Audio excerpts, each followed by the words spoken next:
Hey everybody, and welcome to a belligerent wild ride with Steve-O. We've got party animal Bert Kreischer.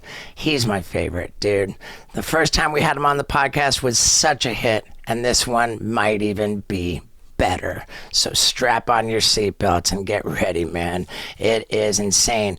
And I gotta say, I'm feeling particularly smooth because I'm shaving with my Harry's shaving products. This is just what you need and nothing but. I'm telling you, you gotta try this if you haven't already, because you're probably blowing a lot of money on shaving products that you don't need to be blowing. This is so affordable, and it's the best razors out there. Now, if you go to harrys.com/Steve-O, you get yourself a starter kit that comes with the 5-blade razor, the weighted ergonomic handle, the travel case to protect the blades, the foaming shave gel, and if you hurry up and do it right now, they're gonna throw in a big old travel body wash too. All of this is valued at $16 because, like I said, it's super affordable. But you take this deal now, you're going to get it all for $3 if you go to harrys.com/Steve-O. I've been using, man, it might be 2-3 years I've shaved with nothing but Harry's. I love it. So support the podcast. Jump on this deal. Go to harrys.com/Steve-O and let's get into it. That one. Maybe, yeah. I sat there and you sat there, I think. Yeah. I feel like I was here when you guys were beta testing this. Yeah. Yep. And It was now like before COVID came out and like you were like coughing. You just got back on tour. Oh, yeah. People in the comments were like, He's fucking picked up the Rona. Right. Recording. Is that recording? This is recording. Awesome. Okay. Ladies and gentlemen, Bert Kreischer. Oh, I feel so honored because this podcast has blown the fuck up. And I was at the baby steps of it. You were our first hit. Who's number one? I think Tony Hawk. Tony Hawk. No, Dr. Drew. Dr. Drew was episode number 3. However, we recorded that one prior in a different van. Yeah. Yeah, So, you guys yeah. have had some good ones. I've seen a lot of. I mean, I really kind of I did Poopies show and I watched you with Poopies in here, and I was like, oh, that was a great fucking interview. Oh, that's the one that we did on the tour bus. Now Was we've that- got 2 that was in- studios. If was I'm that on the really? road, Oh, really? yeah. If Yeah. I'm on the road, we've got the tour bus studio. If I'm at home, we just bring the van over to people's house. What kind of tour bus are you riding around on the road? A Prevost? Yeah, I'm buying a new one. I'm buying one right now. I'm so glad that you started off on tour buses because I fucking curse you so regularly. Who, me? Yeah, because you're the bastard who fucking made me think it was a good idea to get my tour bus wrapped with Steve-O art. Oh, it's the best. Let them know you're coming. Let them know where you're going to be. Right. I mean, dude, I go back and forth between being like really stoked because we're driving down the highway and it's just boom, boom. People are stoked. You're way They love more it. famous than me. So I can see where that would be annoying. For me, it's like you got to know who I am to do it. Like there's people that don't like I said to my daughter today, I said, do you know who Steve-O is? And she goes, her and her friends were like, no. I was like, you guys watch Jackass? And they're like, no. And I went, okay. And then you walked in, she goes, oh, I know him. And I went, then you have watched Jackass. And she's like, oh, I mean, yeah, but we don't watch all the movies, but of course I know who he is. Do you have a picture of yourself on your tour bus? Yeah. I have pictures of myself everywhere. He's not kidding. I literally, in my man cave, all I have is pictures of me. And I didn't even think it was something wrong. And everyone's been like, man, you really love pictures of yourself. I was like, well, who do you put up in your house? Like, what am I going to put up my pictures of my daughters? They're in the regular house. This is me. Yeah. Well, he has himself tattooed on himself 3 times. More than that. Right. I go back and forth with the tour bus, and what I've settled on is we've got a new light up sign on the door that says, "It's not okay to knock. Please do not disturb." That is a brilliant sign. And then you hear this. Is he in there? All the time. He's sleeping. He's sleeping, yeah. I know. And, It's really crazy. It's really crazy. You have to really tap off a part of your brain. I think it's good. I think it forces you to live in in your heart and in the moment, because you get annoyed a lot. But if you do it enough and you have yourself on your bus and people look in your bus and they knock on your bus and you pull up to a gas station and everyone has never heard of me, but then they're all the biggest fans and I got to take pictures with everyone. But it teaches me to always be kind to people, because and it forces you to be there. And then when you're not on your tour bus and you're at, say, like I was at a show at Red Rocks, I was seeing Jimmy Buffett, and this woman was being extremely disrespectful to me, and not that I was me, but just to me, she was being a mean person to me, and it was nothing about anything. Because she knew who you were. We had parked our Sprinter van backstage, because I'd been at Red Rocks the night before, and I told her, I said, "Where's our Sprinter van's right there? We just need this access." She's like, "You don't get that access," and I said, "Oh no, I performed here last night." And she goes, "No, you didn't." And I said, "No, I did." And she goes, "Honey, let me tell you something. You will never perform at Red Rocks, and you have never performed at Red Rocks." And she goes, "Keep walking." And I was like, and then I was like, "Well, I'm not gonna change her mind." Like, so I just was like, okay. And then my manager and my wife fucking jump on her. I'm like, guys, she simply just is doing her job. And I thought, because I'm in public so much, dealing with sometimes people that can be somewhat annoying, I've really learned how to live in the moment and just go, this isn't my battle. This is there's nothing I'm going to do to change this woman's mind. And so I was like, and I really honestly think it's because every now and then you're here and there'll be a guy that walks by and sees that your curtain's open on your tour bus, and he'll be like, Bert, and you want to be like, hey man, I'm in the middle of telling my buddy a story, but then you're like, hey man, I'll come out, say hi. I don't know, I don't mind it. How long do you go on a run for? Aggressive, like 8 months. The last one was 8 months, and I was home. Aggressive. I was home maybe 8 times. I was maybe home 6 times. I was in Austin more than I was home. Dude, when we did the first podcast with you, which by the way was our first hit, the first podcast we ever had hit 1 million views. Really? On YouTube, and then we had Segura, not so much of a hit. Well, he did well. He just didn't do as well as you. Here's the thing about Tommy. Tommy is. I've always said this. I don't understand why people like him. He's my favorite human being. I love this guy more than anything. But there's the things I get out of Tommy. I don't like. All the shit that you get out of me on a podcast, he gets out of me in real life, right? Yeah. Like, I'm fun as fuck. I like to have a good time. I'm sneaking hot dogs in my pocket. I'm a fun fucking guy. But he also, there's a part of me that is very sincere and insecure that I share with him, that he appreciates, and he knows me really well. But Tom has no problem going on a podcast and under delivering. I don't know. I fucking love the guy, but I always say to him, I don't understand why people like you, because I know why I like you, but why does Brad Pitt like you? Like, what did Brad Pitt see? Because he didn't see the thing I saw. It's like when people say they like my wife. I go, you're not seeing all of her. Like, I know everything about that woman. Like, I like that you like her, but you don't know her. Like, get to know her. What Brad Pitt likes him? Brad Pitt's one of Tom's good friends. Can you imagine hanging out with Brad Pitt all the time and maybe you got a boner? There wouldn't be anything wrong with that, right? What if you had just had a Blue Chew tablet? Then of course you're gonna have a boner. You're gonna have a huge, rock hard, raging boner, like I do when I take Blue Chew tablets and I bring Lux to Bone Town. Okay, because that's what happens. Why? Because Blue Chew tablets have the same active ingredient as both Viagra and Cialis, except they only cost a fraction of the price.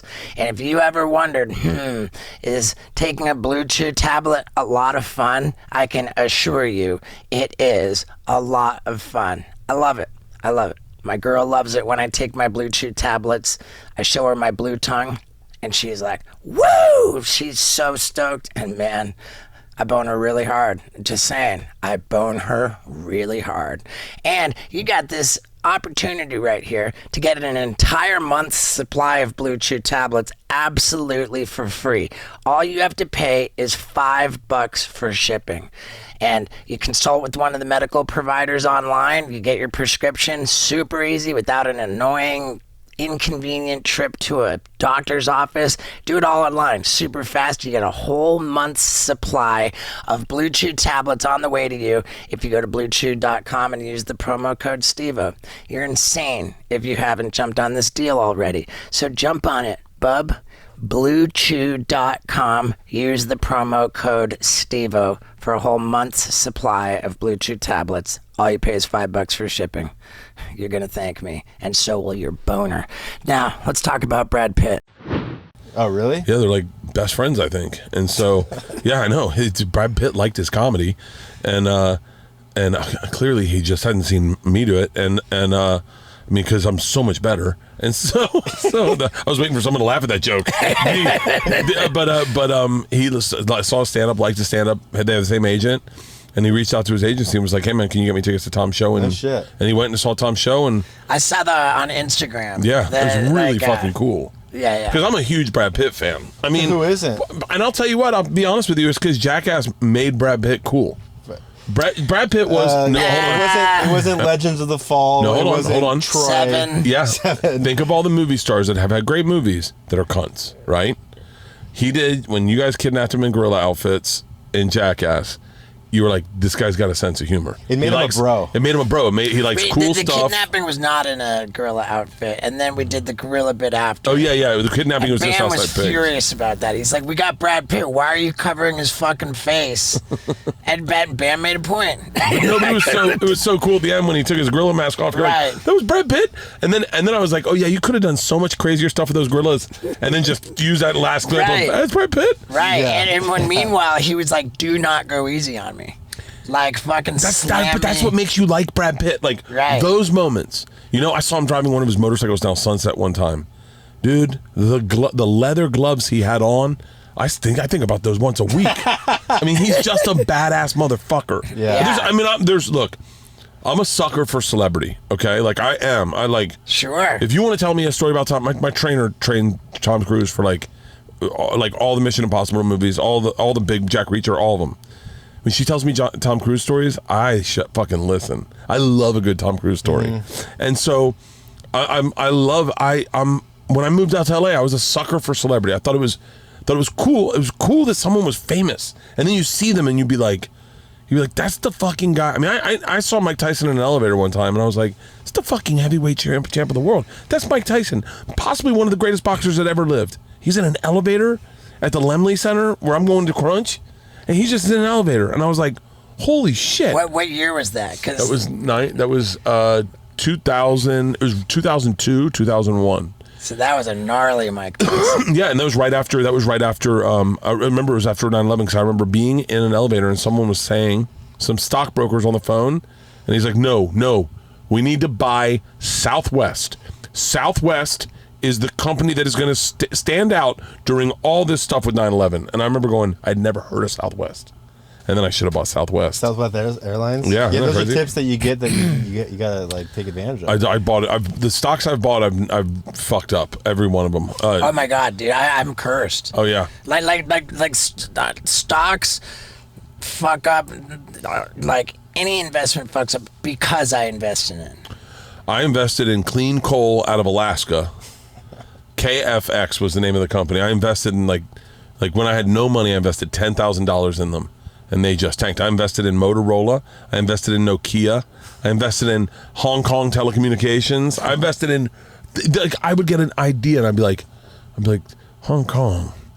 That's China, right? It's not. And I'd be like, they're gonna need a lot of phones one day. So I invested in it and just. Yep. Clean coal. I'm being good for the environment. Everything's tanked.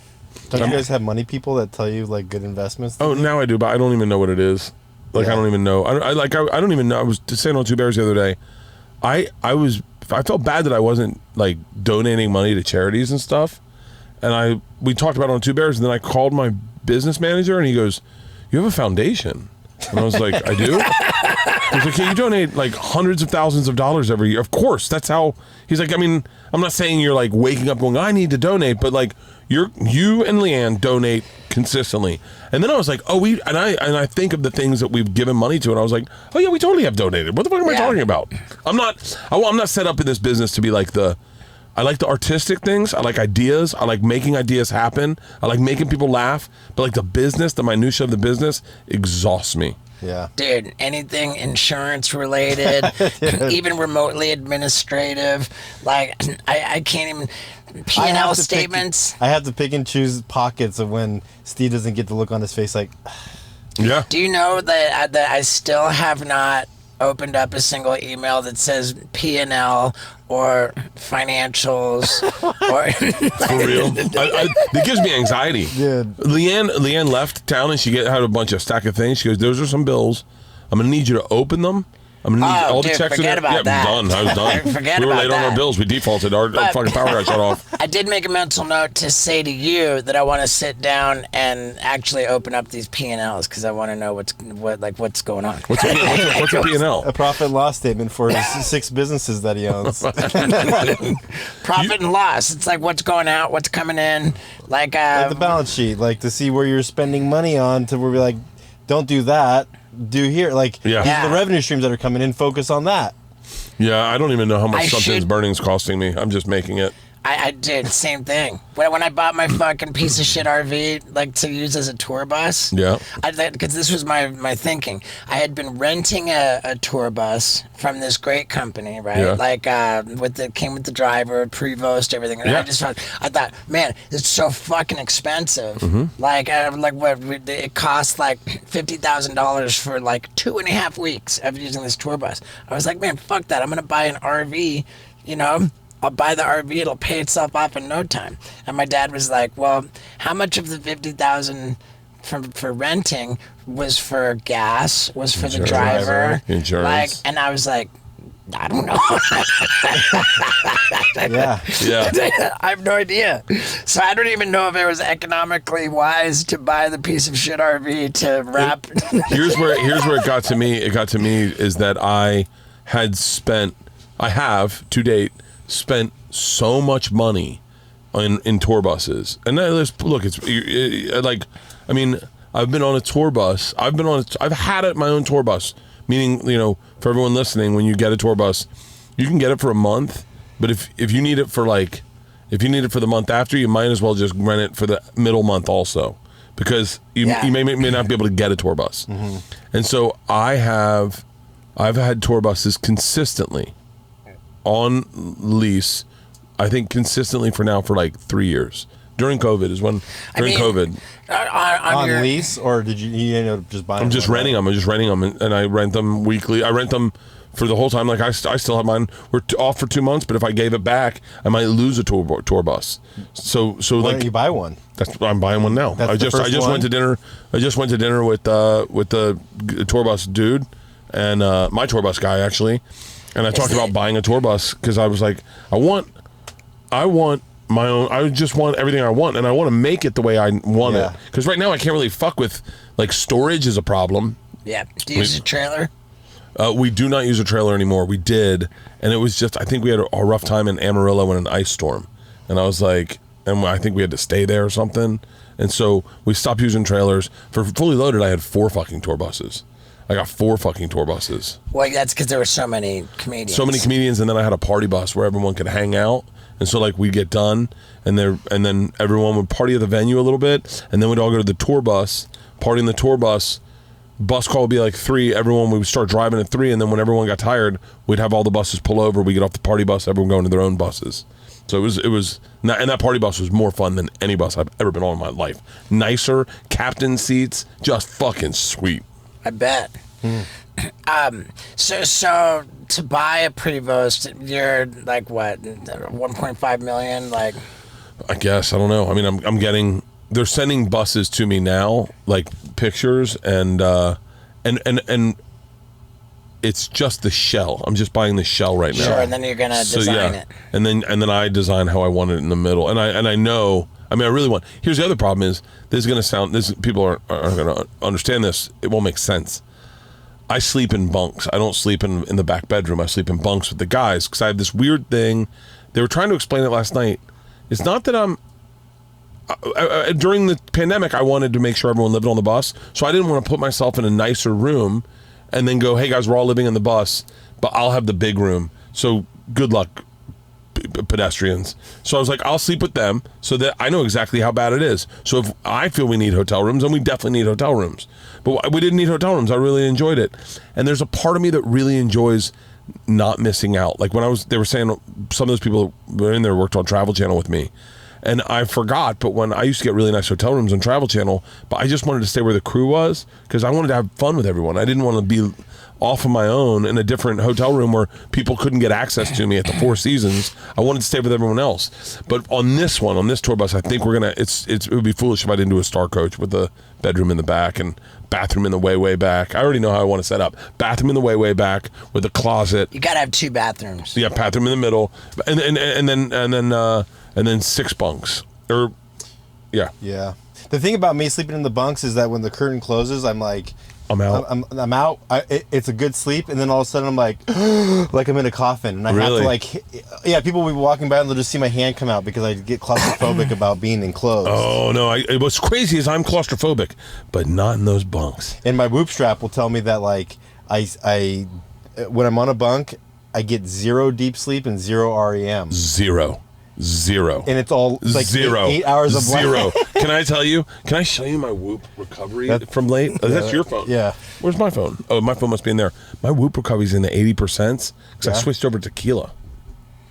You switched? Do you think that's why? Because like a sugar thing? 100%. What, it's the sugar? It's the sugar. My recoveries were in the 35-45% consistently if I drank. You switched over to tequila. I switched over to tequila, and my recovery is through the fucking roof. I sleep sound as fuck. None of that like drunk morning sleep where you're like, God damn it, man, I just can't get comfortable. I want to just go back to sleep. I'm hungover. Let me go back to sleep.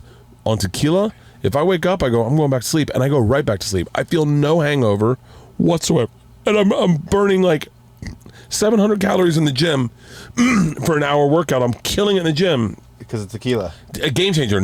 I drink tequila soda with a splash of lime, and it has changed. I mean, it's like, it's fucking so clean. And I got all my blood panels back.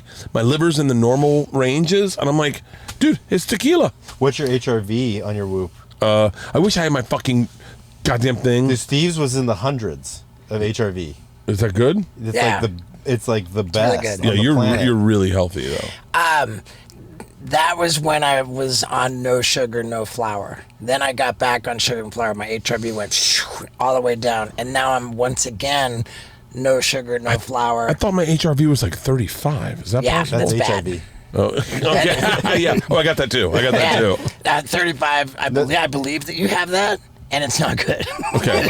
Yeah, that would be my HRV. I would imagine. I'm not now, but that's HRV means heart rate variability. We all know this because of Whoop, which is fucking fantastic. Whoop is the best, and I don't know if they're sponsors. I got rid of my Apple Watch because of the Whoop. They are the best wearable fitness tracker you can fucking. Sophisticated fitness tracking device known to man. Period. I wish I had my thing. I would love to go through my numbers with you. I'm sure it's in the fucking man cave. Yeah, whatever. But like, I want to know my HRV now. I'll text it to you when I get. I'll text you. I text Rogan my recoveries every morning. I go fucking tequila. I mean, what are Rogan's recoveries? Like 100%? I hope I'm not speaking at school. But the only reason anyone knows about Whoop is because of us. Yeah. Because we did Sober October. And so we were the first generation of dudes getting Whoops. So when we got Whoops, we were like, it was like, first of all, we didn't understand any of it, but Joe Rogan put a fucking dent in it. His Whoop at the end of every day must have been like. If you're wondering whether Bert and I really do love our Whoop straps, I can tell you that is a yes. It's simply the most sophisticated fitness tracking device known to man. Plus, the new Whoop 4.0 strap has a waterproof charger that slides on. I mean, dude, it's the best. And they will hook you up with 15% off at checkout, plus give you the Whoop 4.0 band completely for free. If you go to whoop.com, WHOOP.com,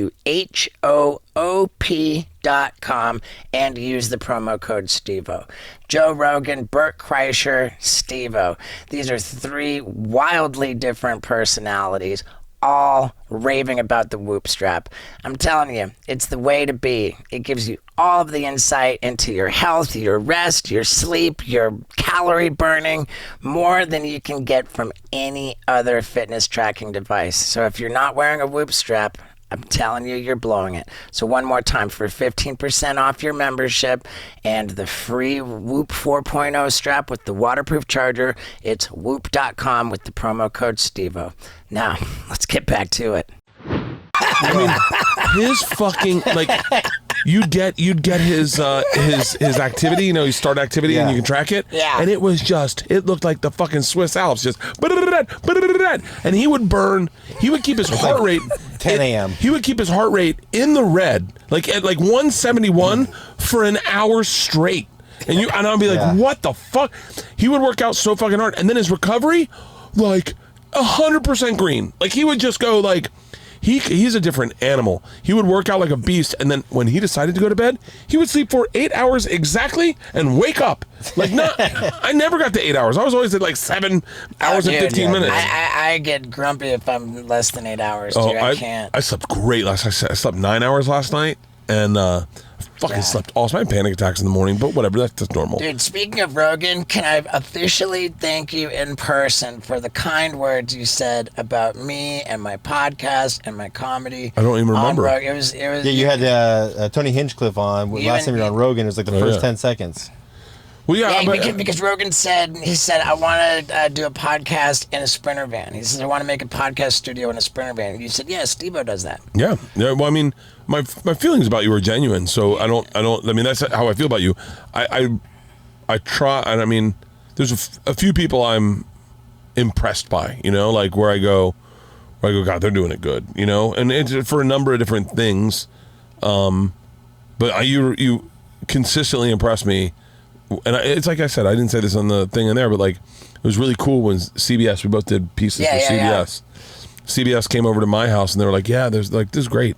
And they're like, do you own all these cameras? Like, you know, can I tell you, I'm really, Jamie was saying this, he goes, I'm really impressed by Steve-O. I was like, yeah, and he's like, he's like a businessman. Like he knows what the fuck he's doing. And I was like, oh yeah. I was like, oh, I could spend my whole interview talking about Steve-O if you want. I fucking love the guy. I mean, I'm a businessman. I just don't know what my businesses are doing.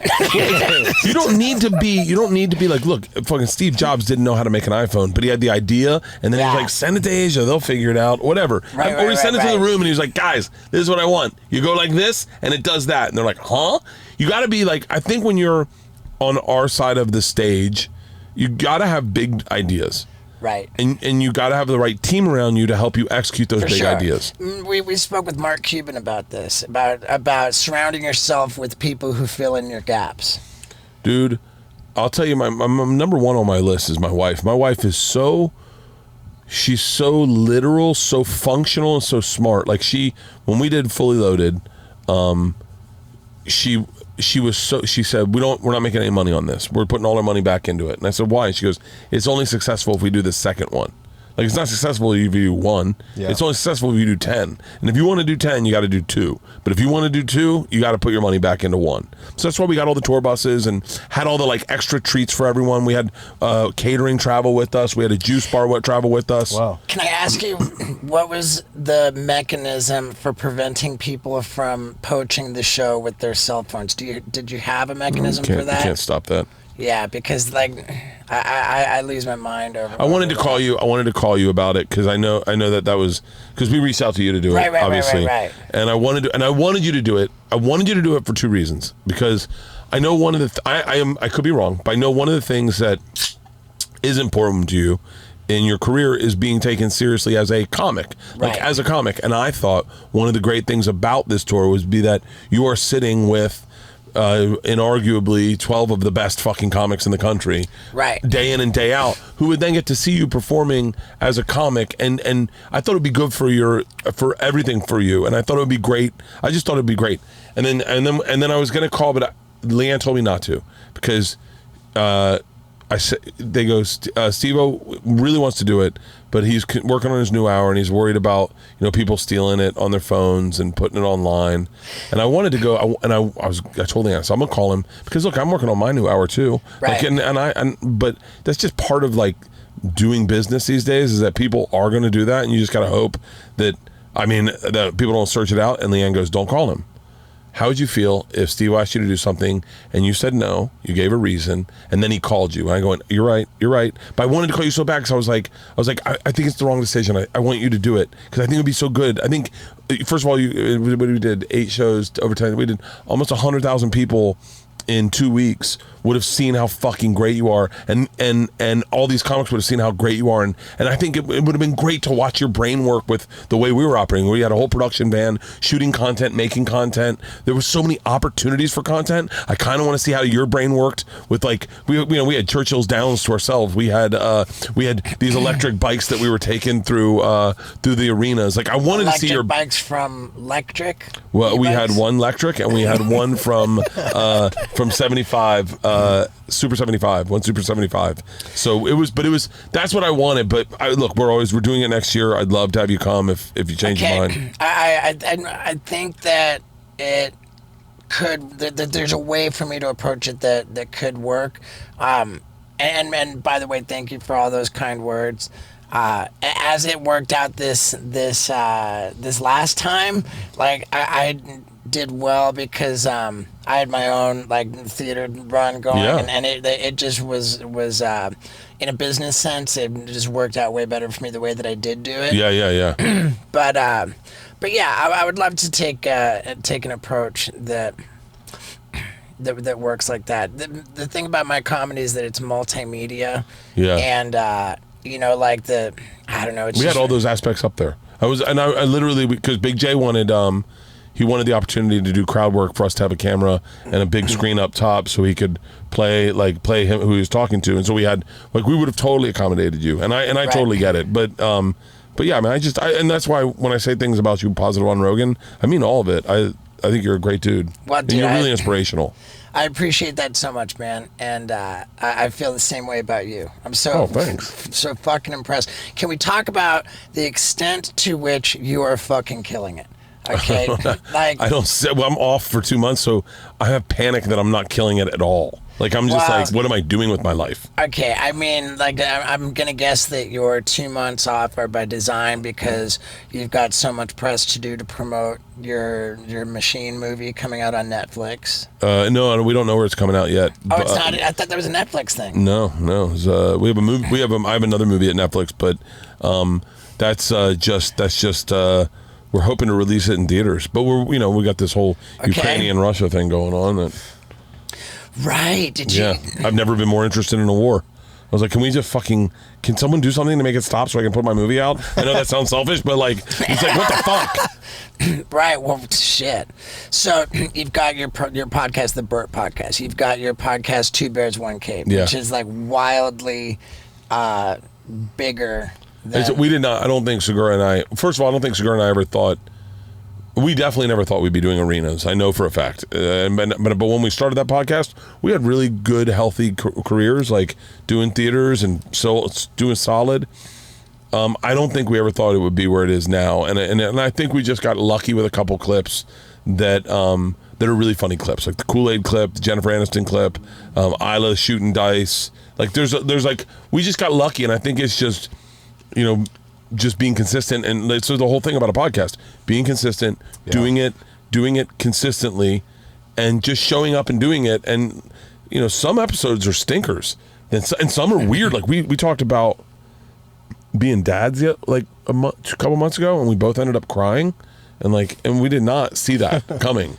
But I think we're up for the run and the fun of it, and we both make each other laugh hysterically. Like we both find each other absolutely hilarious, and so we got really lucky with that podcast. Yeah. Are you looking at the views and fuck that didn't hit? Nope. You're just like, that's not by design. I'm just saying, the way we shoot them, I don't remember what episode's airing on what day, so I never know what's going to air. So this week was the days we just got done Fully Loaded, and we did a podcast episode about that.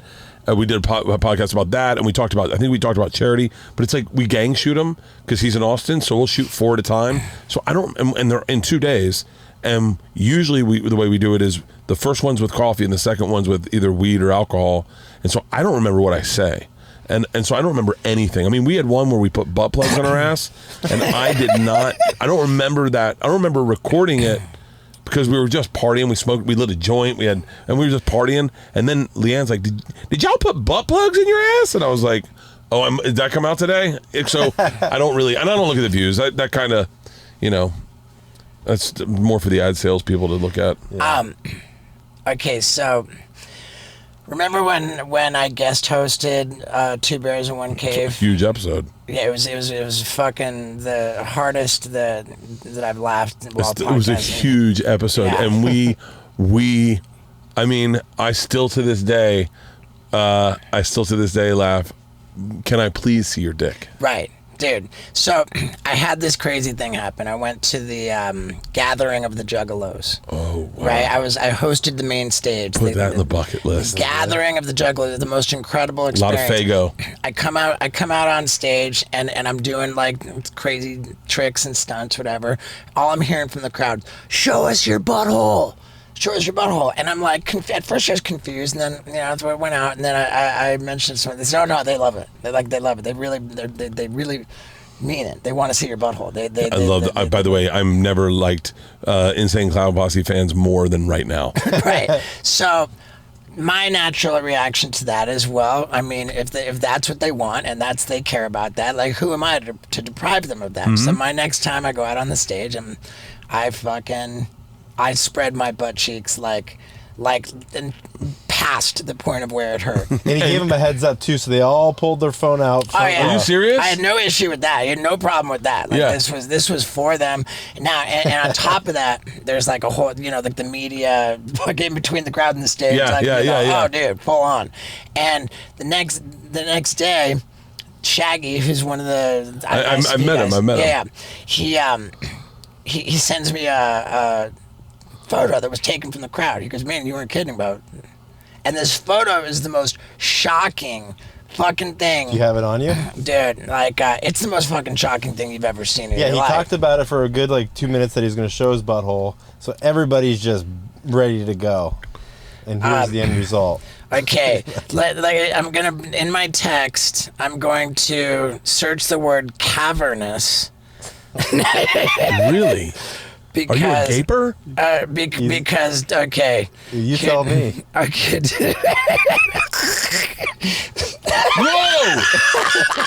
Whoa!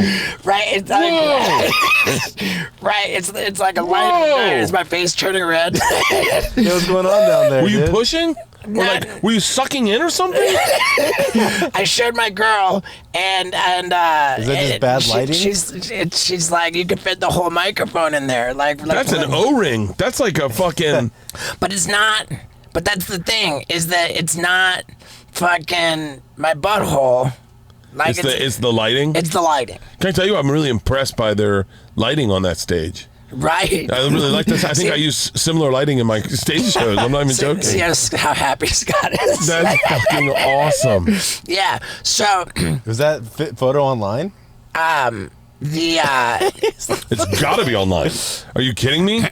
Who takes that picture and doesn't post it? Right. That person posted that photo. That's not because you think they're like, this one's for me. It's like the top of the SEO. It's the stuff of legends. Now, did you hear the story about how Scott Randolph types in JohnnyKnoxville.com and finds it to be available for purchase? No. And I fucking bought it. Are you serious? Yeah. Okay, watch this. I'm gonna type in JohnnyKnoxville.com. All right, it should just pop right up, and JohnnyKnoxville.com. It's got an age gate. The first thing you see is "Are you 18?" And man, how do you not have a good cell phone signal at your own house? It's the tree. We have great Wi-Fi. Okay, are you over 18? Yes. And we made it a particularly small. Okay, you know that I'm gonna show you what loads up, dude, because I have it nice and handy. Hi, I'm Johnny Knoxville. Welcome to my anus. Oh, that's fucking great.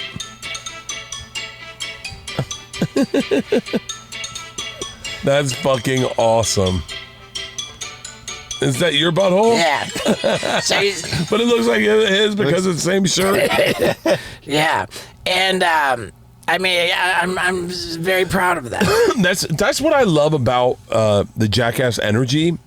I'm curious. I was so curious. I don't want to know the answer. I think, but like, I was so curious if like when you guys first started doing it, if there were like teams, like the Philadelphia team and the whatchamacallit team. There was, absolutely. And there was a little bit of, because I remember like it seemed like now when I watched the first one, you could see a little tension between certain people. Like when I'm so bad at names and I love these guys so much, but Danger Aaron, and Bam almost got in a fist fight one time. Yep. And they had to break it up, and they're like, they did get into a fist fight on the third movie.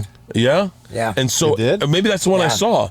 And so I was like, I think that was the same day Bam broke my nose too. Really? And so I was wondering, were there squads? And then I was like, I wonder if there were squads when everyone came in for the new guys, if it was a weirdness, or if it was like, you guys have been there so long, you're like, this is the deal. The weirdness was when Knoxville and Tremaine announced to the OG cast that they wanted to bring in new blood. That was younger people, and like really? like none of us were stoked on that idea. I can imagine. What? I can imagine you wouldn't be. And as it played out, like we resisted it. We pushed back, and they just weren't having it. They said, no, this is how it's going to be. So that's how it was. And day one on the set with the new guys, like, they just were so stoked to be there. They were just like we fell in love with them right away. So it all kind of dissipated. It was fine. Now, speaking of the new guys, and this is something that was pretty crazy. You mentioned I had Poopies on my podcast. I did Poopies podcast. Poopies is a real. Right, you did Poopies podcast. You know, I listened to you talk about Poopies, and I knew Poopies from Jamie O'Brien. Yeah, okay. Yeah, so I am a fan of Jamie O'Brien's, and Poopies would be on his podcast. I knew Poopies. I knew part of Poopies. And then I saw him on Jackass, and I felt like I got to know more of him. Then I saw him on maybe you were on his podcast. And no, I just did his, and it's not out yet. So okay, I saw him on yours, and I was like, oh, Poopies is an interesting person. And then when I did Poopies podcast, I could not stop fucking laughing. He is an authentic. I told him he should get a MacArthur grant. You know, they give MacArthur grants to like a lot of professional clowns will get a MacArthur grant. Right. There's not a lot of money in being a clown, but if you're a really good clown, like the guy from Sesame Street was Bill Irwin, best clown ever. I'm so glad you know that. Yeah, best clown. I think he had a MacArthur grant. There's actually a Cirque du Soleil clown who's better than Bill Irwin, but what's a MacArthur grant? They give you like $150 a year to just keep pursuing what you want to pursue. $150? Yeah, $150,000. Oh. And they just go, hey, just keep doing you. You're so special. We don't want to break you. We don't want the world to break you, because what we think is your art form maybe isn't it's underappreciated. It's underappreciated. So we want to make sure that you can continue thriving and making and doing you. And Poopies is 100% that human being. Right. When I started my podcast with Poopies, like one of the first thing that just falls out of my fucking mouth, I'm like, so you're really dumb. It's like the first thing I said, and there was a lot of kind of criticism in the comments and stuff. People were like, man, that really rubbed me the wrong way, Steve. You know, like, fuck you, Steve, up for saying that. Yeah. And I deserved that criticism. Yeah. I deserved that backlash. It was just it was a thoughtless and shitty way to start the conversation with Poopies. He's not dumb. He's just Poopies does the world. He's like I mean this respectfully. He's like Theo Von. Theo Von sees the world in his own unique way. And there are people, I know Theo very well, and we work together on a number of shows. There are people that write off Theo to maybe not being maybe not now, but back then they write off Theo for not being in the moment or not listening or not paying attention. But man, when he spoke, it made the people listening laugh hysterically. Theo's so quick. So he's quick, but man, you know, Theo says things. I'm saying this real. I think a lot of people think, you know, Theo spends a lot of time writing. Sometimes he just says things for sure that come out hysterical. And it's the way his brain actually operates. You can't change that. You can't buy that. He's just being an authentic artist, like an authentic Absolutely. artist. And Poopy has that authenticity of, like, he was telling me a story about setting off bottle rockets in his ass, and he goes, "Do you want to know how I came up with that idea?" And I couldn't stop laughing because I was like, I think I got it, but like I'm pretty sure I can ballpark it, but sure, tell me how you came up with that idea, Poops. But I had so much fun with him. Yeah, I love that guy, man. I love him too, and I shouldn't even try to defend myself for just coming out of the gate saying, "So you're dumb." But he's dumb. Poopies, I don't think he's. Like that's his lovability, you know. Like he's so lovably innocent and naive. He's like, very. You know, there is a naivete to him. I'm saying that. I'm saying that he is dumb, and I'm saying that as not an insult, if that's possible. Yeah. Well, I think I can get written in that same stroke of the brush where everyone goes, Bert's not a very introspective person. He's not a very thoughtful person in like his actions or his behaviors or his words. I say fucked up shit and I don't think things through. But yeah, Poopy's he said something that my assistant is 25 and we were having dinner that night and we're having a drink and he starts giggling and I go, "What?" And he goes, I said to Poopy's in the thing, I said, "How old were you? Do you remember beer runs?" And he goes, "Yeah, oh, fuck yeah, I remember beer runs." He goes, "As a matter of fact, I might say I quit doing them a little too late in life." And we're like, "How old were you for your latest beer run?" He goes, 27. And we're like, 27? my assistant's at dinner and he starts giggling. I go, "What?" And he goes, "I'm 25. Like, I would never do a beer run. Poopies is doing beer runs 2 years after this day for me." Yeah, how old is Poopies? He's 33, 34. Yeah, I was having a conversation with Steve on the bus. Yeah. Poopies was sitting over there, and I was like, "Hey, yo, dude," and Poopies wasn't even looking, and I was talking to Steve, and he thought that I was talking to him. So every question that I asked Steve, you just hear Poopies going, "Yeah, kinda." He's like, "Oh, no way." Oh, I fucking love this guy. Oh, no way. You can't create him, and you can't try to be him. Right. Like, you can't try to be him. And you just are him. I'm like, "Poops, I'm talking to Steve." He's like, "Oh, hell yeah." And then I keep talking. I'm like, "Dude, I changed my number. I hit him up like 2 days ago, and he didn't know like who it was." And I was like, "Hey, Poops, are you available to film on the 26th in San Diego?" He's like, "Oh, hell yeah, dude. Who is this?" Dude, that's an authentic person. Yeah. There's no bullshit and there's no pre-thought outness of it, you know, which is so original in this business. Is someone who's not pre-thinking out. Like I remember Whitney Cummings told me a story. I won't say names, but it was another comic. Whitney Cummings got her tit leaked. Like some guy had a picture of her tit that she had accidentally exposed on Instagram, and there was more stuff, and she was afraid he was going to leak it to the internet. So she got in front of it, and she posted the picture of her tit. She goes, "Listen, someone's threatening that he's going to post this. I'm not going to let him do that. I have my own power. This is my tit. I posted it on Instagram." And then that day I posted... All right, she posted a tit on Instagram? No, she did it on Twitter. Yeah, Twitter. And so I then posted a picture of my balls where I had kind of ruptured a testicle. And at no point did I see that as like... And a comic called her and he's like, "That was fucking brilliant. Is it real?" And she was like, "Is it real?" And he was like, "Yeah, like, what are you trying to sell?" And she was like, "What the fuck are you talking about?"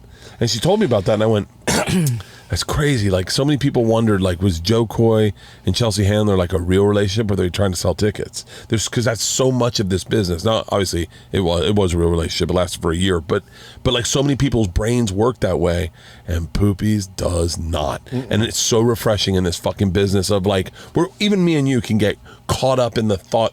If you think, because you can find some workarounds for things. Yeah, you know, like fucking.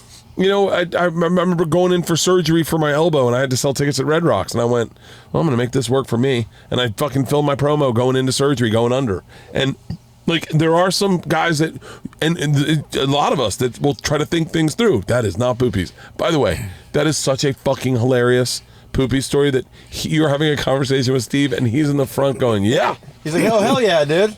He's like, sick. No way. Like, he had like 4 things that like he would just say. Oh, what a fucking great dude. Dude blocks off an entire day to shoot and then says, oh, dude, I got a new number. Who's this? Dude. Or no, you got the number. You know, that was a whole other story, dude. Yeah. Yeah, that's Dude, it's crazy. You rave about your management. Yeah, I do. Constantly. Yeah, I love them. I love my whole team. I look at this business differently now. So this is the way, and I mean, like, you borrow from other people. So I'll tell you everything that happens. I'm going for a hike in Fryman Canyon. Segura calls me. Ali Wong just fired 3 arts. And I went, why the fuck was she... 3 arts of publicity? No. There's Dave Becky and some other guy. But they're really big. They're one of the top 5 biggest management companies. They have everyone. Attell, Louis. They had Louis. They have Burr. They have everyone. So I go, why did she fire 3 arts? And he goes, she said she doesn't need a manager. And I went, what? He was like, I think the business is changing. I think she's just going to do her own projects. Now, Ali doesn't have a podcast, but I'm like, okay. So then Segura fires 3 arts. And I go, why the fuck are you doing that? And he was like, I don't know, man. The advice I was getting from him wasn't the direction I wanted to go in. Mm-hmm. Like, I wanted to do my own things. I go to your house, and you're doing your whole thing by yourself. You're running, and you have a great team around you. And I started thinking, like, okay, so what do I want? Now, I'm in a unique situation in that my manager, Judy, is I hope this doesn't sound too flowery, but is somewhat of a visionary in the way she sees her clients' careers. And she never stops thinking about her clients. She has, I think, like 4 clients, me, Whitney, Sebastian, and Taylor Tomlinson. And she only thinks about business for us. That's all she thinks. You'll get texts in the middle of the night.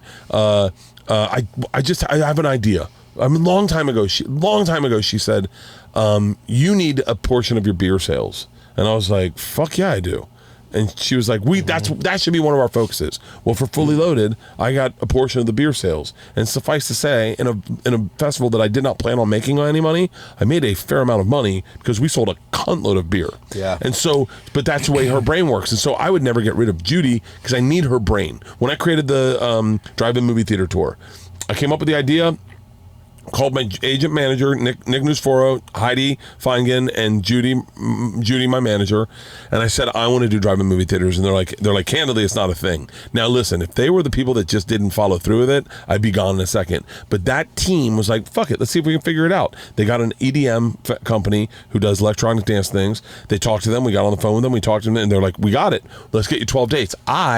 Secret time, I backed out of it because I was like, I don't want to, everyone, Rogan, Segura, everyone was like, you don't want to be the guinea pig who tries something new and then fails horribly and loses fans. Like, if it's a bad show, you might lose fans. My manager and my agent called me and they were like, hey, we know your brain. And it's not Allie's brain, it's not Tom's brain, it's my brain, it's a little bit of your brain. They're like, if you go out and start to try to do something, you will find a way to make that succeed. You will come up with content that will get enough views that will deficit fund 3 failed dates. Why don't you do 3 dates? If you like them, then we'll do more. But if you don't like him, then you walk away from him. But you came up with this idea, and you should follow through with your idea. Mm-hmm. So I did it. Off the advice of, I got cold feet hard as fuck, and I did it. And the very first one was in a rock quarry in North Carolina, and I was like, I'm done. I'm in. Lineup. We did 70 more cities. I was like, I had a blast. Through the whole pandemic, I won an award for it. I won 2 awards for it. It was a big game changer, and it gave me the ability to do Fully Loaded. And when I came up with Fully Loaded, big ideas, big swings, and then took in my managers and agents, and they're like, let's do it. And then they set it up, and I got cold feet again. I got cold feet so much, hardcore secret time, I was supposed to do it a year ago, and I backed out of it because I was like, I don't want to do it. I felt like there was too much ego involved, and I felt like I was pretending to be someone I wasn't, and I was like, and what if it fails? And I don't want to fail. And like, I was nervous, so I didn't do it last year. And then this year, they're like, you're doing it this year. You're doing it this year. And they're like, it's your idea. You came up with this idea. It's a great idea, and you will make this work. And so it's funny, but once I think we're all the same type of person, but once the ball starts moving, I start operating also. Once the bus is going, I start doing things also. So in Fully Loaded, where I got cold feet about certain things, I just figured out different workarounds. So I was like, first thing is I was like, I wanted to make sure the comics had fun. So I think each person got like a $3,000 gift basket of like treats that we either got from sponsors or purchased ourselves to make sure that when the comics got there, they really had it. And so then that made me a little less concerned about taking care of the comics. One of my big concerns is I want to make sure that everyone has a good time. So taking care of everyone. But but it's like the right team. And so now what my business move now is those people you see in there, that is one arm of my business. It's kind of the way you do it.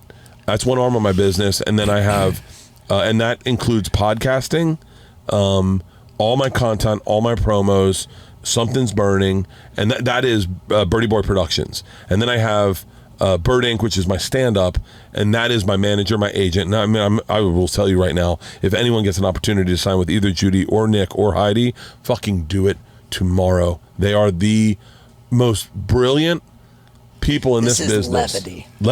Yeah, Levity. Yep. Judy Brown, Levity, I should say the name. And candidly, I know this, and I'm close to this because my agent, Adam Genevizian, is no longer an agent and has now transitioned over to Levity. Transitioned over to Levity. He's a bad bitch too. Yeah, he's a bad bitch. He is. Yeah, I like that guy a lot. Yeah, he's my dude. Looks like he'd be selling you cocaine in the 80s in a movie, right? Adam's the best. Looks like that. He's got that vibe. He looks like the guy in, you know who he kind of looks like? The guy in Blow who backstabs Johnny Depp. Diego? Yeah, Diego. He looks like Diego on the island.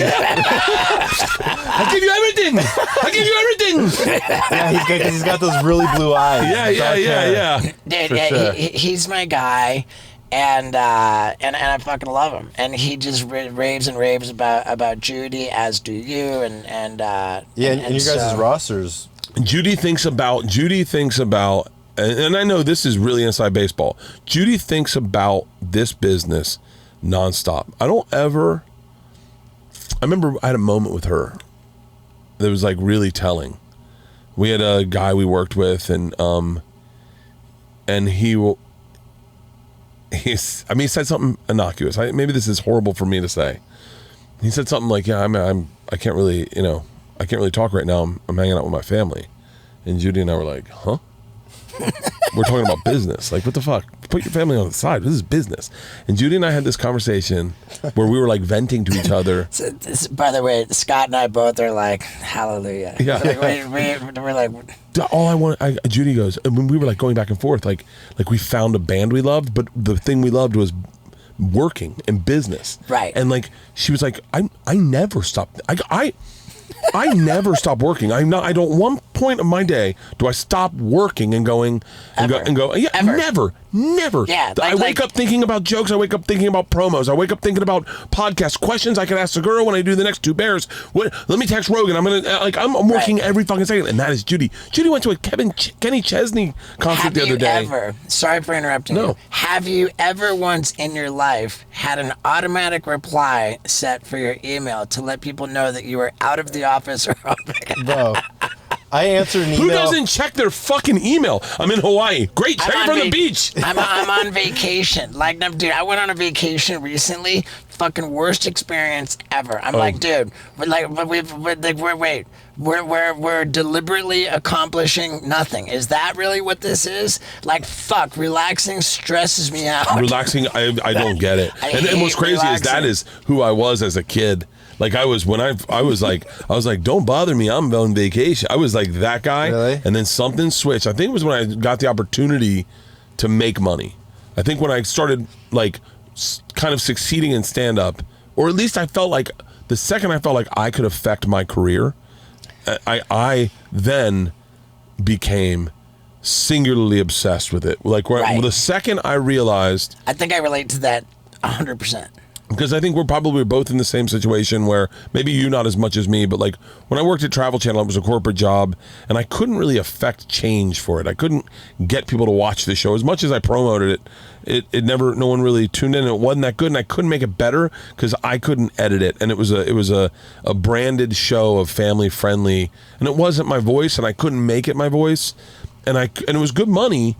But then when I got let go from Travel Channel, and I remember that period of time where I started doing, we were talking about those posters in my thing. Yeah. That was around that time, whatever it is, 2017 or whatever, when I started taking control of my business and coming up with ideas to better my business. And then the second it worked, I was like, oh, I'll just do this. I mean, I remember being in my front yard when I came up with these my flip-flops.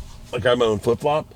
And so I remember being in the front yard, and it was around that time, and I was getting some traction online, and I started having fans, and I had a pair of these flip-flops I loved. They stopped making them, and I went, I'm going to do my own flip-flop. I'm going to reach out to that company and see if they'll do a deal with me, and see if and we were going to San Diego for a vacation with my family, my parents, and I was like, yeah, I can't go with you guys to SeaWorld. I have a meeting. And they're like, you're going to SeaWorld or whatever. Maybe it wasn't SeaWorld, and they were like, you're going to whatever. And I was like, no, I have a meeting. I'm trying to start a flip-flop company. And my dad's like, what the fuck? And I go, yeah, I got this meeting with this guy, and we went to lunch with this guy and talked about it. And now, 3-4 years later, I've sold a dickload of flip-flops. I have slides, which are even better than the flip-flops. But it was also that thing where I go, I love these flip-flops. I knew that if I put people's foot in this flip-flop, they're going to love this flip-flop too. Yeah. And so, but I never shut it off. I mean, I go to Steely Dan. You know what I do with Steely Dan? Oh, this is my favorite thing in the fucking world. Wait until you're at the Steely Dan concert. I find out Steely Dan is coming to the Hollywood at the Bowl. And immediately I go, let's play a game. Let's pretend this is Bert Kreischer, and I'm a Bert Kreischer fan. I want to see how I operate, how I function, the things I do, and how I could better relate to my fans in ways that would be helpful for their experience coming seeing me. The number one thing I did, which is crazy, is I bought 10 tickets immediately. And I went, pre-sale's a real thing. I need to really focus on pre-sale because I want good seats. I wanted the box seats. And so I am a fan of Steely Dan. When they come to town, and they didn't promote very well, but when they come to town, they've got my money. They're going to have a big chunk. I'll give them $2,000 because I want to make sure my friends go. I buy all the tickets. That's my favorite part of a pre-sale is I buy all my tickets, and then I text who I want to go to the show with me because I'm like, oh, I get to pick. This is my night. I bought all these tickets. So I text Tom and Sandy, our best friends, Judy and her husband, Steve, my trainer, Lacey, and her best friend, who happens to be one of the top chefs in the country because it's the Hollywood Bowl, so you can bring your own food in. So we tell her, you don't have to pay for your ticket, but you need to cater it. We need you guys to bring the wine. We need you. So we organize it. And then I started going, this is really fun, okay? I started thinking, all right, let's think about merch. What merch do I hope they have as a fan, right? And as someone, also as an artist, to what merch do I need? And the first thing I thought was, I hope they're selling sweatshirts because the Hollywood Bowl gets cold. But I don't want to bring a sweatshirt. I want to buy a sweatshirt, but I want to put it on there. And so I was like, fuck. And then I started like having fun. And Leanne goes, if they sold Steely Dan butt plugs, would you buy one? And I went, fuck yeah. I go, you want to sell butt plugs at our next season? She goes, we should sell butt plugs. Birdie Boy butt plugs. And just people would buy them just as a lark. It's like, and then I started going like, it was the funnest experience I've ever had, and I do that all the time. And Judy and I talked about it. She goes, I'm going to Kenny Chesney. I'm going to see how they do their show. I'm going to think about it as a fan first, flip it around. And it was the funnest because you start going like, oh, I'm giving this experience to people. They're paying for it, but I'm offering this experience. I should be operating at my highest level. And if I'm not going to live shows to experience it from the other side of the stage and see what's good and see what's bad, and like Steely Dan was really hard. It was really easy to find their merch right when you walked in, and I was like, boom, that's brilliant. You know, sometimes merch in Red Rocks is up in the top. You're like, what the fuck? Yeah. No one goes up there. But so I don't know what we were talking about, but I don't ever shut down when I think about business. Yeah. We should sell Steve-O Coke straws, dude. Dude, there's so much merch you could sell. You know I sell dick pics at my shows. You sell I sell pictures of my dick. Yeah. I like that. I like that. And I sign them. Autographed dick pics. That's not bad. Remember when you were a little kid how there were those fucking pens right side up. It's like the chick with the bikini. Oh. Turn it upside down, the bikini goes away. Yeah. Yeah, I sell dick pens. I got shorts. You turn it upside down. There's my dick. Sky's the limit with merch because as a fan, I love wearing, like, I'm wearing Two Bears merch right now. Yeah. Tommy's a real game changer. That's bad. That's a Pornhub Yeah. thing. Okay. I'm wearing Two Bears merch right now, but Tommy's really a game changer with merch. And then Tommy really is a game changer with a lot of things. He's a very inspirational dude, the way he thinks about the business. And you know, sometimes you're so close to something you can't see it. And I've been so close to Tommy, I never really registered like, oh yeah, I got to do that shit too. But like merch is like, I love rocking merch of something I'm a fan of. For sure. Like it's so much fun. For sure. Because it's like you go through the grocery store and someone's like, Steely Dan, you see him at the bowl? And you're like, I did. And they're like, oh, it was a great show. Like, fuck yeah. Played too many originals, but yeah, whatever. He played too much of the news. Did you go to the show? I didn't go to the show. Paul went to the show. I really wanted to see him. I like Steely Dan. He was great. It was great. You know, Scott does all my merch. He's the brainchild of all of my operation. Can we send you some hot sauce to your place? We had a case delivered. Okay, great. Last time, yeah. Yeah, I'll send you anything you guys want. What was the one? Butthole Destroyer is the new one if you want really fucking hot sauce. And if you go to Amazon and type in the word butthole, our hot sauce shows up. Really? We basically have the corner on the word butthole, thank God, because if people type in Steve-O's butthole, they're not going to see that picture. Way to get in front of that one. Quick, come out with the product. Come out with the product. Bert Kreischer's racist hot sauce. And you're like, oh, so he's not racist, I guess. Oh my God, dude, that's so fucking fantastic. No, I'm obsessed with comedy. Like I'm obsessed with it. I could do this right now all fucking day long. I mean, legit. Podcasting is so much fun to me that I don't consider it a job, and I'm shocked that we can't even make money at it. And then stand up, I'm so blown away. Like I do Wednesday nights at the store. I do I'll do the hack trick, and the other night someone gave me money at the end of the show. Was just say, I'm just so that I'm not calling anyone out. Let's just say arguably it's $1,000 to do a spot on the main room, Sam Tripoli, and my wife was there with her friends. And you're saying Sam Tripoli hosted the night? Hosted the night, and then I just did a spot. And then if you're a bigger name, the guys will give you a little extra more at the door to help them sell tickets, but they got to use your name to promote. I'm totally cool with that. And then they always kick you back good money, and it's cash. I never have cash on me, but I was buzzed, and I had just done 3 shows. I was buzzed and I was high, and I had a great time on stage. And I don't normally perform hammered, but I did, and it was fun as fuck. And I walked through the bar, and I gave the bar staff $500. Yeah. I gave the doorman $100. The other doorman, 100 guy in the thing, $100. Leanne's like, and then I got in the car, and Leanne goes, "Did you just give away, arguably, we'll say $1,000?" I said, "Yeah." She goes, "Why?" And I said, "Because I do that for free." She goes, "Yeah, but you didn't. You should keep the money." I said, "Yeah, but it feels cheap. Like I don't need $1,000. It doesn't change my life. But like $100 for the average person, that helps them. Oh, you just covered my bills for the month." Yeah. And I think, and Rogan taught us that. Like he was like, I remember I got the $1,000 that you got, and I put it in my pocket. And he goes, "What are you doing?" He goes, "You don't need that. Tip everyone out." And I was like, "Really?" And he's like, "You make good money on pot. You got a lot of good things going for you. Tip everyone out." And so I feel the same way. Yeah. And so, but I do it for free. I do all this for free. Yeah, dude. Yeah. I've got something that I'm fucking dying to. I'm trying to find an hour of your time and show you a recording of my my current hour. I'm dying to see it. I saw the intro. It's pretty fucking impressive. It's fucking explosive, dude. I'm touring with an explosive show, and I'll have you know that I'm about to schedule the final shows for this tour, and then what comes next is Steve-O's Gone Too Far tour. I love it. I'm inspired by you, dude. Like, thank you. I'm inspired by you. I I remember when we did the first podcast in this same van. It was like you said, beta testing the van, and I was talking about you were telling us the joys of having a tour bus. And, Oh my God. And I was saying like theater, I think I didn't know that the Wilbur had an upper deck because I guess it was never open for me. And dude, like I've come so fucking far. You have, man. You are the Malcolm Gladwell of the 10,000 hours. If you put the work in, you get good. Yeah. And you just have done that. You just did that, and you did it at times when people didn't want you to do it, and people gave you shit about doing it, and you just have. And I'm telling you, man, as like a fan, and I'll always be a fan first.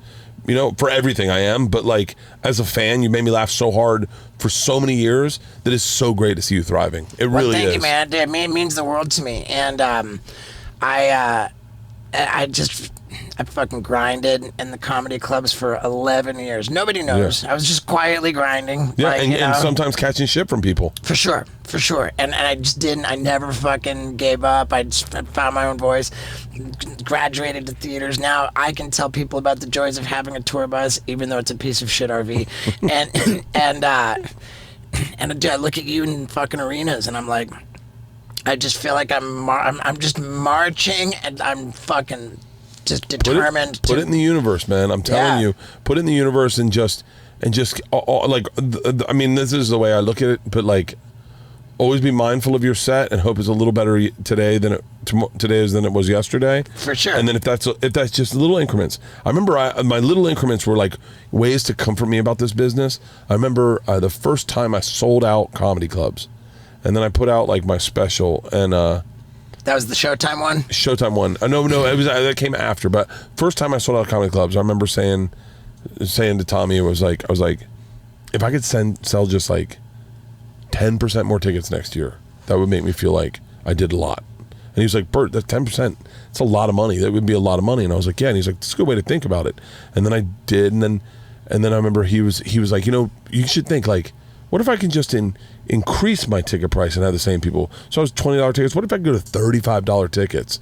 Then I could do the same work for the same people, really grow with the people that trust me and that I trust in these comedy clubs, and just make a little bit more money. Not a ton, just a little bit more money. And I remember doing that. I remember getting shit from some people, but I've always looked at it just like little incremental steps make a big difference. And then if you Rob Dyrdek, like I said, I'm fascinated by Rob Dyrdek, but he quantifies the things that make him happy. I quantify the things that I hear other comics say they like about me. They're like, dude, I love your promos. All right, cool. I'm not getting shit about them. I'm going to double down. I love your podcast. I love Two Bears. People said to me for a long time, I love Something's Burning. Whatever happened with it? It was just complicated, and I was like, well, let me see if I can take the steps to do it again, so I can make stuff that people like. And I think, and like I said, I really see so much common ground in the way we see the world and the way we operate and the way we run our businesses, be it me kind of stealing from you and seeing the way you operate. But I really think those baby steps, you're going to be in fucking arenas in no time. I'm on the march, dude. I'm on the march, and when this hour that I'm dying to show you comes out as a special, no matter how it comes out as a special, fuck, it's good. It's so fucking good. And then theme of my Gone Too Far tour, the theme of the show is me actually confronting middle age, like actually fucking delving into how somebody who identifies as adolescent professionally and in every sense of the word, who uses his body as his instrument, and now I'm fucking forced to deal with the deterioration of my instrument. I'm forced to deal with becoming fucking old when my identity is to be young, and like how the deep fucking challenging fucking thing that's gonna be so difficult. It's this bit that I worked on long time ago, and it never really worked. The premise was I just come out and say I have a theory. I'm pretty sure God hates us, because like really, our fucking existence is a goddamn prank on us. Like fucking because we have one instinct, which is to survive, but one guarantee: which is we won't. So what the fuck is going on here? The one fucking thing that we don't fucking want to have happen is all that we can be sure is going to happen. That gives me so much panic, by the way. Right. It gives you will certainly die. Your rape strap is going off. As we fucking barrel towards this inevitable demise, which we fucking want to have no part in more than anything else, we wilt. Our fucking body, we wilt. You're giving me a panic attack. Okay? And to put it into perspective, why I feel God hates us. He singled out human beings. Like a fucking banana is blissfully unaware that it's bruising. Okay, we're like the banana that can see in the mirror I'm fucking bruising. We're like the carton of milk that is aware of its expiration date and knows that it's a washed up fucking hazmat. Oh my God, you're making me not want to drink now. I'm supposed to be drinking in 10 minutes. You're gonna jump off a cliff right now. And so Steve-O's gone too far. I'm trying to, the purpose of our human existence, which is a ridiculous prank on us, is to wrap our heads around our mortality, right? For whatever that's worth. Sell me that pill. Yeah, and I'm having candidly, I don't have all the answers. I looked in the mirror and I saw that I've actually developed dimples I have under boob, actually fucking developing man boobs. I remember that day. Yeah, I have, and dude, I was having sex with my wife and I was playing with my own tit, and I was like, wait, whoa, what's going on? Dude, God fucking decided that I fucking had to have fucking man boobs, and I'm fucking lashing out, dude. You want to tell me God I gotta have decided, tits? Or, I mean, you just overate a little bit. I mean, whatever, dude. And I genuinely believe that to tackle this subject matter, to fucking, every huge over-the-top going too far stunt will be motivated. It's going to be thematic, and I think it's going to be fucking genius. I think it's going to be my masterpiece. I can't wait to see it. And I think it needs to be in arenas. I think that's a brilliant idea. All right, I'm going to go have a drink now, guys. You spun me into a panic attack. That was my panic attack this morning. Hey, I love you, brother. Dude, I love you, too. Thank you. Thank you, guys. That was fucking great. There you have it, folks. Bert Kreischer. What a bro. And what can I tell you guys? We're in Texas, and I have come down with a serious case of beaver fever. Anybody who's paying close attention to my main channel YouTube videos is going to see a whole lot of beef in my next video. And yeah, dude, it's been rad. Got the bros. This is Leo. That's Scott Randolph. And show me you, Jeremy. Jeremy is the new star of our team. Fuck yeah. Hell yeah, I love you, street team. Thanks so much, everyone.